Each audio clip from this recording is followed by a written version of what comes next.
What's up, guys? Welcome back to another video in the Road to 1 Million series where I document our journey from $0 to $1 million in revenue, wholesaling real estate, and with our software.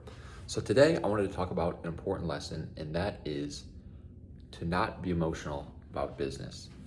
And to more importantly, don't get excited for money that isn't in the bank, because it's not real until money's in the bank. I can't tell you how many times that we've had a deal lined up, potential money lined up, and we get super excited about it.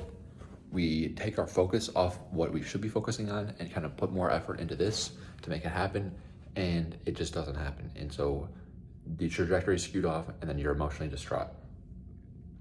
This just happened to us. When did this happen? It's like 2 months ago now, but it feels like a couple weeks. Time's flying by, but we had this deal that we got under contract. It was like the dream lead.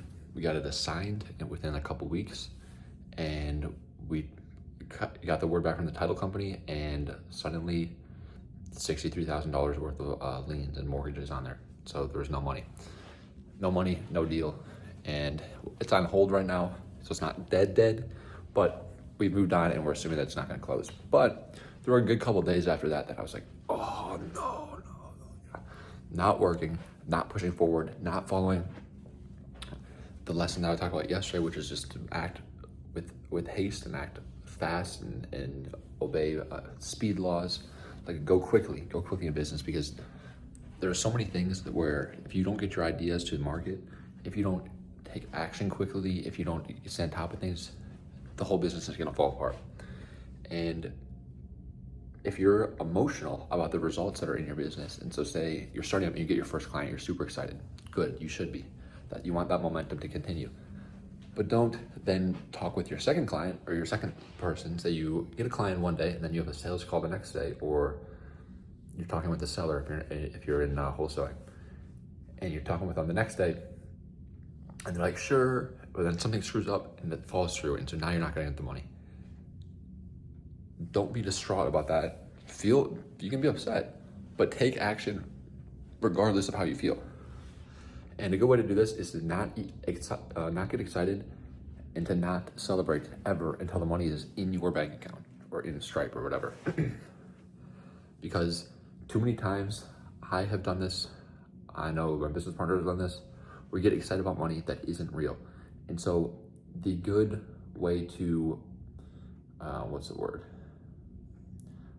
systematize, it's not really a system, I don't know, the words are escaping my head right now, but the good way to put this into an operational manner is don't celebrate a victory until it is in your bank account. Treat everything as a transaction until then.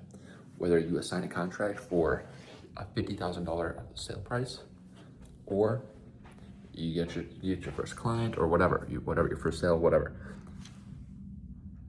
Don't get excited. Don't celebrate until you get that until you get the dollars in the bank, until you get the money in the bank. Because anything can happen. You have no idea. It could be the day of closing, everything is fine. The person gets hit by a bus on the way to closing and they die. No more deal. Tragic, but also you're not gonna get your money. And you need to act like I said, you need to continue to act how you're supposed to, how you have been, and to follow the systems that you put in place no matter what happens, because you can't control things some of the time. But what you can control is your action. And so do not let your emotions get in the way of your success, because entrepreneurship is a marathon, not a sprint. So act quickly, but act consistently, more importantly. And the way to systematize acting consistently is to not become emotional over deals and to not celebrate wins until it's in your bank account. But that's all I got for today. So see you next time.